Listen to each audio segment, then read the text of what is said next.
Ladies in space, or as Katy Perry put it, and God, I wish I came up with this line, but I didn't. I'm stealing her joke. Katy Perry, who's part of the Blue Origin space launch that's going to happen today with the space ladies, as I'm calling them.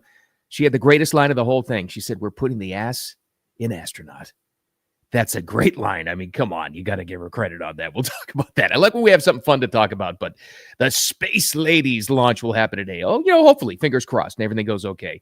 It's Blue Origin. We'll talk about some of the press event things that they had going on ahead of this thing. But boy, there's a lot of makeup on board. That might set a record. I don't know. We'll see. We'll talk about that as well as Bernie feeling the burn at Coachella. Coachella was a big music festival this past weekend. Very expensive, huge. It's in the desert of California. There's always stories Monday morning after Coachella of people passing out in medical tents and all this other stuff, despite what they paid. Well, Bernie Sanders used that as an opportunity to get out there and spread his message. At the very same time, President Trump was at UFC in Miami. So without judgment, I'm just going to throw a question out there. Those two events, Coachella with Bernie and UFC, whatever number it was, in Miami with Trump, who connected better with that audience? We'll listen to them both, isolate, and we'll listen on our own. And I got to tell you, this whole Nontroversy, I'm calling it, about real ID, I don't get it. I don't understand. We were just advocating last week for making our election secure by requiring ID, and yet a lot of those same people, a lot of my friends, are getting to me saying they're against this real ID thing. It's government takeover, and you're giving out too much, and this is the first step, and next thing is you're going to be microchipped. Guys, I don't think it's that big of a deal. Anyway, we'll get to all that and more. I hope you had an awesome weekend, an awesome, safe, wicked, awesome weekend. Thanks for finding Wicked Radio. All part of Wicked Wisdom with Bill Adams. That would be me. Welcome, by the way.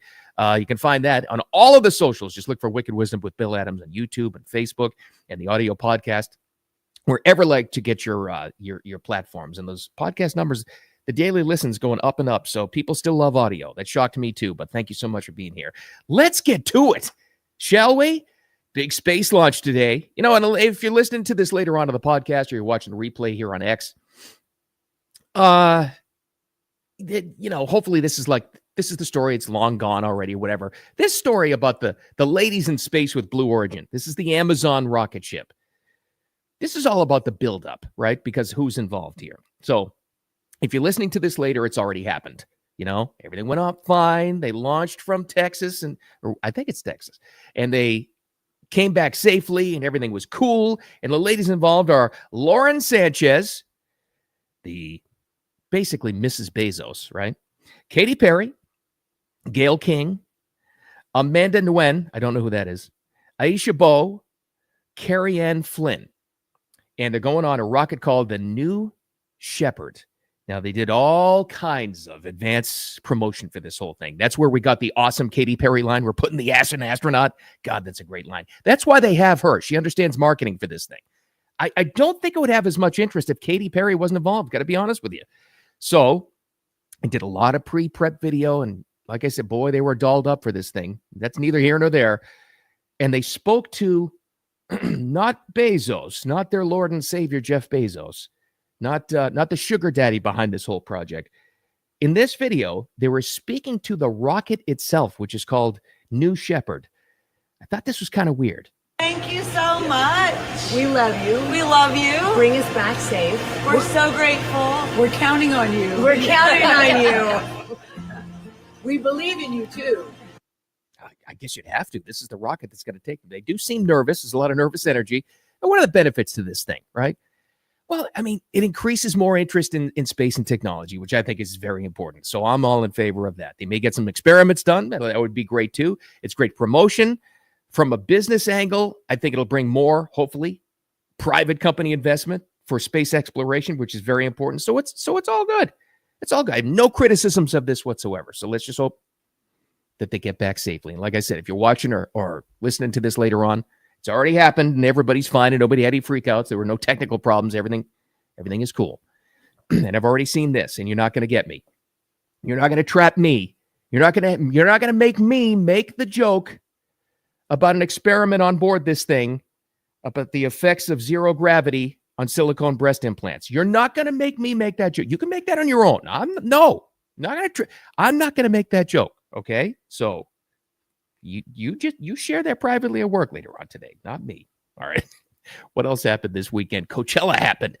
Big music festival in the desert of California. I guess closest to Palm Springs. It's where a lot of them fly in. And they had a lot of bands there. There's always complaints about the ticket cost and the heat and people passing out. And they're in the sand and it's miserable, but they still claim they love it and the bands make a ton of money. Blah, celebrity sighting, whatever. Well, they had a special guest this time around. Bernie Sanders. Coachella was feeling the burn, not just from the heat. Bernie Sanders got on stage and he did a little speech about all the issues facing America. So this is interesting. So the Democrats decided Bernie Sanders, along with AOC, this might be the future of the party, I guess. Once you commit to going left, you might as well go far left. So he gets on stage and he talks about all the relevant issues, and he needs the help of the younger generation that are there. He's going to fight all kinds of issues. Here's what Bernie said. To fight for economic justice. Yeah. Social justice. Yeah. And racial justice. Yeah. Now we got a president of the United States who's... I agree. He thinks that climate change is a hoax. Oh, Bernie. Wait till you find out who funded the climate models. Hat tip to the great Scott Adams on that one. But anyways, get back on point. So he's speaking to this audience. He's the one they put out there, right? And they seem to get a pretty good reception. Okay, I get it. Here's where it falls flat. And he does his fight the oligarch. Oh, fight the oligarchy tour. We got to fight the oligarchs in this chaos. And he's been pushing that for years, right? Here's where it falls flat. Remember the second line? One of the most important points he made there. Fight for economic justice. Now, keep in mind, and I'm getting this from Billboard magazine. You can look it up yourself. Fighting for economic justice is he's speaking to a crowd of tens of thousands of people, right? Who on average, according to Billboard magazine, paid $1,000 a ticket to attend Coachella, parking and whatever packages they offer. On average, $1,000 ticket price. Now, if you got kids willing to pay, and I guess there's a payment plan, or they go into debt or credit card debt or whatever. If you got a bunch of kids, thousands and thousands of kids willing to pay $1,000 per ticket, plus whatever they paid to get there, how much do you think they really care and are willing to fight for economic justice? Where's the commitment there? That's where it gets lukewarm. I don't think they're hearing the message there.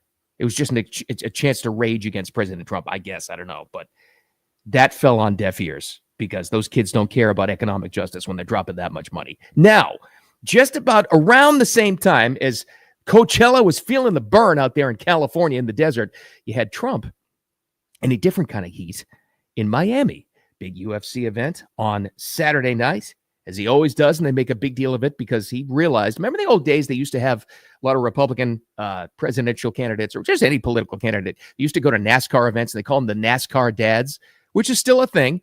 Big, huge voting block, and you can collect them all at once with 100,000 people. Smaller crowd for the UFC, but still, Trump realized early on with the young kind of like UFC gym bros crowd, that kind of thing, how important that is to his voting block, which is why it's not just being a fan of the sport, which is why he shows up at these things. And as they always do on the pay-per-view, they make a big deal about him walking into the arena, this time with a couple of his grandkids. It sounded like this. And making the entrance right now to a standing ovation, the 47th president of the United States of America, flanked by UFC CEO Dana White and others, Donald J. Trump. All right, now we've seen probably, I think it's over like 10 of these so far. Same similar thing. This was just like the last 9. He's walking into a big event. Announcer makes the same thing. He's got different family members, different entourage every time, but he walks in. The USA chants start. He takes his seat in the, I don't know if it's the front row, but it's right there in the VIP section. He was with Elon too, and his kid was there. And I saw Tulsi Gabbard was there. Pretty much a similar thing.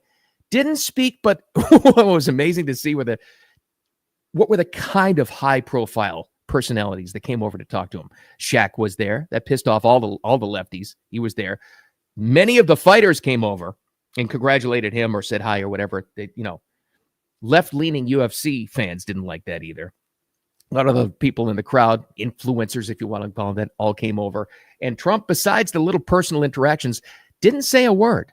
Now, let's compare. And I'm taking complete judgment out of it, and I'm just asking a question. All I'm doing is seeking information. I'll ask you, feeling the burn at Coachella, where Bernie got up there and made a speech about economic justice to kids that were paying, on average, $1,000 a ticket to be in the desert for a music festival, or Trump, who, besides the personal interactions, didn't say a word, just sat there watching the fights, didn't say a word. As far as those audiences go, and Coachella was way bigger because of the venue, as far as those audiences go, who connected better? Do you think it was Byrne making the message to the little entitled kids at Coachella? Or is it Trump just sitting there at the fights in the modern day Coliseum, which is what we have now? Sometimes you don't have to say a word, but very interesting if that's the way this thing is going. Or whoever winds up being running after Trump, will they be able to pick up that same mantle and have that same kind of impact? And on the other side of things, over on that team over there, do the Democrats keep running Bernie Sanders out? He's old. And I don't know if that message is connecting, to be honest with you. I don't know if that's the guy. Still, a lot of people love him. But is that where they're going? Or are they just using him to do these kinds of events because nobody else wants to do it? I don't know. I'm just asking a question. It'd be really interesting to see. Here's another question for you. I don't get it. The whole real ID controversy. I'm calling it a nontroversy. I've even got a lot of close friends who are all lathered up about this entire thing. This is what I heard since Friday. This is it. Yeah. Yeah.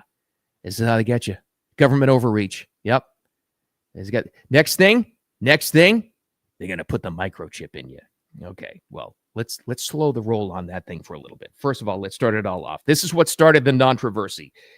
Department of Homeland Security Secretary Kristi Noem, more on her in a little bit, made an announcement that coming up on May 7th, I think it is, we're all going to have real ID. We're all going to have it. This was the official announcement. If you plan on traveling, we need your help to prevent delays and to prove your identity.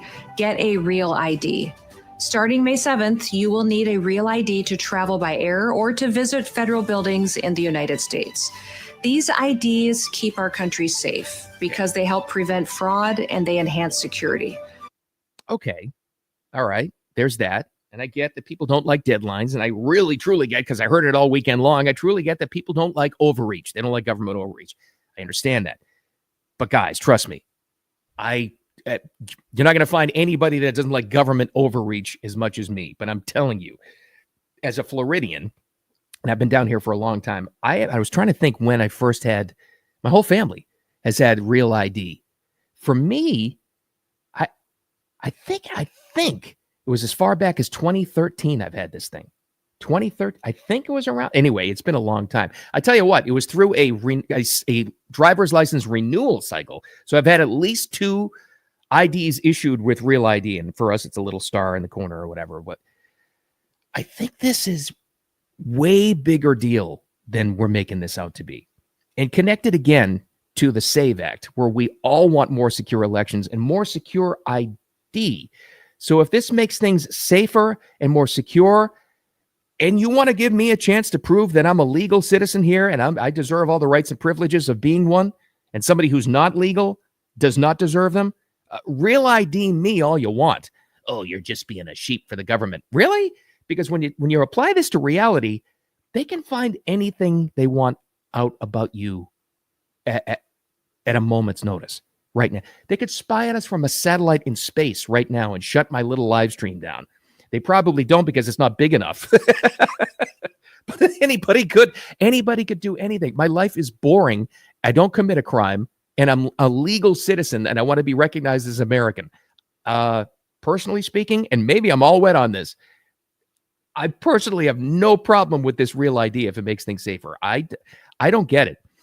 In fact, I go so far as to say I think this is an effort that's been taking way too long, because I thought we had to have these things years ago. I thought this was federal. I honestly did. I didn't know so many states were behind the 8 ball on this. So if this is the fight you're willing to die on, go ahead, But I'm just here to tell you it's coming anyway. It's here anyway.